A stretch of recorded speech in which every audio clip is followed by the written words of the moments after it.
Apex Scholar students. We are in week 11 of Apex 1000 1010. Today our lesson is talking about your Myers-Briggs personality types. I hope you all were able to had a chance to turn in that assignment last week. And as I go over this lecture, I will be explaining your Myers-Briggs personality types in a little bit more detail. And I hope you find them interesting, as I find my Myers-Briggs personality type, all the personality types, very interesting. And this is one of my favorite lessons. So I hope you enjoy it as well.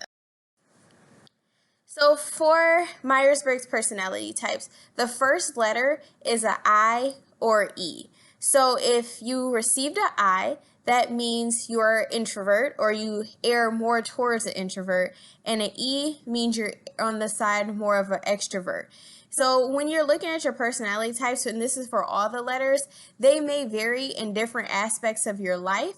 So example for myself, I am an introvert, but I'm a little bit more introverted around people that I don't know as well. And as I get to know people, I become a little bit more extroverted. So it can vary, but it's kind of where you are at most of the time. So the difference between extrovert and introvert is basically where you direct your energy. Where do you direct your energy? Where do you get your energy from? And how do you relate to others? So the best way that it was explained to me, the difference of introvert and extrovert, is introvert wakes up in the morning, and they have like a bag full of energy, or a bag full of marbles, whatever you may want to call it. And as they go throughout the day and they interact with people and they talk to more people, they lose that energy and as they talk to people, they lose that energy and they just get kind of drained, and they need to go home and just recharge. So sit by themselves, have a little quiet time, and that is how they recharge and get ready for the next day. Extroverts wake up with a bag empty. So as they go out throughout the day and they're talking to people and they're interacting with people, their bag gets full, and that's where they get most of their energy from. And they more so get drained when they're in situations that they're isolated and they feel they have to work alone and things of that nature. So that's kind of the difference between both of them. Some common misconceptions of introverts are that they're always shy. And sometimes introverts are shy, but they don't always have to be shy, because you can have a shy extrovert, because remember, it is based off of where you get your energy from. So introverts tend to look into the inner world. They focus on ideas and inner expressions. They also tend to be more reflective as well, as they spend time, like I said before, a little bit by themselves. So they give time to just think about the past day and be reflective. They consider deeply before acting, so they're kind of thinking before they speak or they act, and they find stimulation inwardly. Extroverts, they are orientated to the outer world. They focus on people and things. They tend to be more active. They use trial and error with confidence, and they scan their environments for stimulation. So in class, when we're in person, I always ask students, we get into two groups, all the I's and all the E's will get together. And then I ask those groups to plan their perfect party. You have all the money in the world, so you don't have to worry about money, and you can have it literally at any location that you wish. So what I usually find, for the most part, as extroverts, they usually plan this fabulous party. So the last time my extroverted students, they had a pool party. It lasted all night, so it started at 8 p.m. and it was until there was no end time. They had a guest list of who was coming, but also people can invite as many people they want, because the more the better. And it just, like I said, it went all night. They had food, they had drinks, they had literally everything that you can possibly imagine, and entertainment and all of that. Where the introverts planned, they said that they will have a party. It will maybe start around 8, but it will definitely be over by 11. So they had an end time. It might be 12, wherever it may be, but it will have a definite end time. It will not go all night.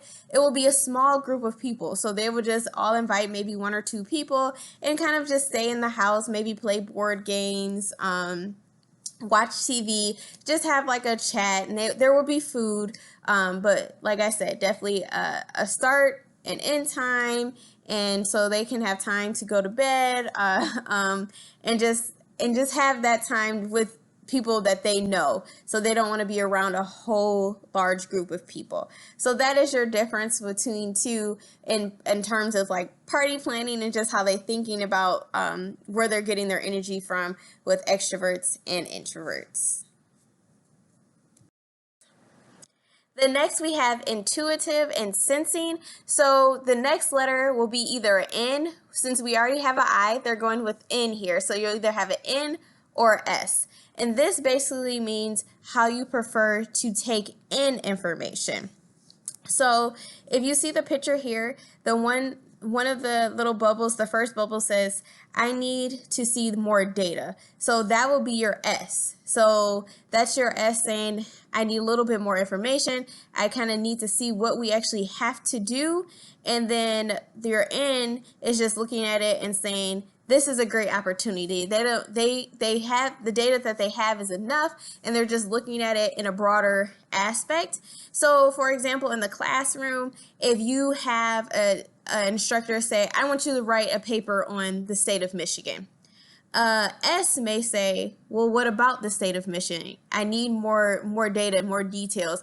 Do you want to know about when the state was founded, the history of Michigan? Do you want to know what you could do in Michigan, vacation spots? Do you want to know the best places to live in Michigan? What exactly about Michigan do you need to know? And what should I be focusing on in my paper? Where the ends may say, okay, great. You want me to write a paper on Michigan? Done. So those are kind of the differences when you see S versus a N. And some characteristics are, so your ends perceives with memory and associations.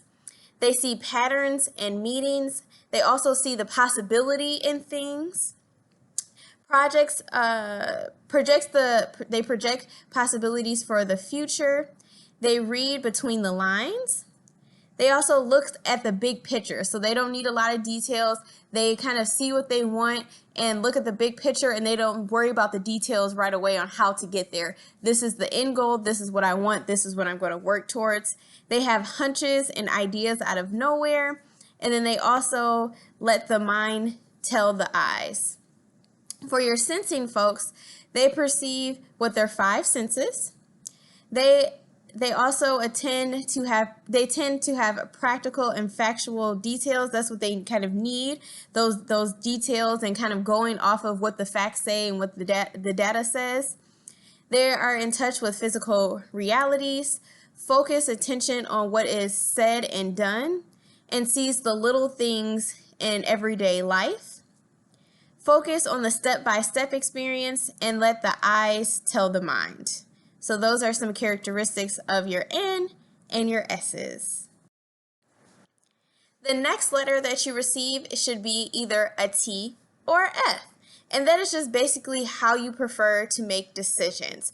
So are you making decisions more in a logical way and you're thinking about it, or do you let your heart more so make the decisions? So when I did this, kind of taught this in other classes, I've also asked students in person to think about, so say you're the coach of a basketball team and you have a couple star players. So you have two star players who always just score all the points and just really great players. And you know that if you play them, that you're always going to win the game, but they don't come to practice. And then you have some players, so two players that always come to practice. They're always there. They might not be the best players, but they work hard and they're really good. And then you and your team ending up going to playoffs, and you only can take 10 players. Would you, and it's between these four players, the two who are very, very good, and you know that if you bring them, you're going to win, or the two have been working really hard, been to every practice, they come early, they stay late. Who do you decide to bring? The ones that you're going to win the game and win the championship, or the ones who've actually been working hard and doing everything you've asked them to do? So that's kind of making decisions, thinking versus feeling. Characteristics of thinking first feeling, so your T versus your F, is thinking. They usually use logical analysis. They draw from cause and effect relationships. They're pretty firm-minded individuals as well. They value logical order, and then they are skeptical. So your thinkers are the person with the scenario I said before would take the two people that are very good, but they may not have came to practice all the time, maybe goof off in class, don't have the best grades, but they're just amazing athletes. The thinkers will probably take those students to the championship because they want to win the championship. And on the other side, your feelers, with their characteristics of applying personal priorities, they weigh human values and motives in their own and each other and in others. They show appreciation a little bit more. They value warm relationships and values harmony and trust. So your feelers are more likely to err on the side of taking the students who have really been working hard. They've been improving over the time on the basketball team. They attend every practice, but they're not as good as those star players, but they have also done everything that they needed to do to bring those students in. They're bringing those students because they did everything that they needed to do as far as what the coach asked for. Judging and perceiving. So you have your J's and your P's. So this is speaking on how you like to organize your life. So for example, the first one, it says, I'm glad I finished that. That is your more so of your J's. So they kind of like to knock things out, hurry up and get things done. And if they if they need assistance or anything, that gives them time to ask for that. Your P's are looking at it and saying, oh, I have plenty of time. I don't need to worry about it. I don't need to be so uptight and rigid with the schedule because I have time. And for this example, I kind of like to give students two scenarios of if you are going on vacation. So you're going on vacation, say next month. And what would you do to prep for that vacation? If you know you're going out of the country, do you see making sure if your passport is all set and ready to go? Are you making an itinerary of where you're going and what you're going to do when you get there? Are you planning out outfits? Are you going to clean the house before you go? Or are you just going to just go? You kind of go with the flow. You don't need a lot of outfits. You're just going to figure everything out when you get there. Things like that. So that kind of determines if you're a J or a P, just kind of how you organize your life. Your J's, or your judging, they use thinking and feeling and judgment outwardly. They decide and plan, or they usually have it organized and they schedule things, control and regulate, goal-oriented, and wants closure. So your J's are more the people who, if they're going on vacation, they're making an itinerary. They have maybe planned out what they're going to do each day. They know the weather, the predicted weather, what's going to be each day. They clean up their house before they leave because they want to come back to a clean house. As your P's are a little bit more spontaneous. They don't need that strict schedule. They're going on vacation. Why have a schedule on vacation? You schedule your everyday life. I'm going to relax on vacation. So your P's are use sensing and intuition outwardly. They adapt to change a lot easier than your J's. They're also curious and more interested. They tend to be open-minded, and they resist closure and to obtain more information. So that's the biggest difference between your P's and your J's. Just the way, like I said before, how you organize your life and your outlook on organizing life. That is all I have for you today. We had a quick lesson over your Myers-Briggs personality type. If you didn't dive into your personality type, I would say really get into that a little bit more and read more about your personality type.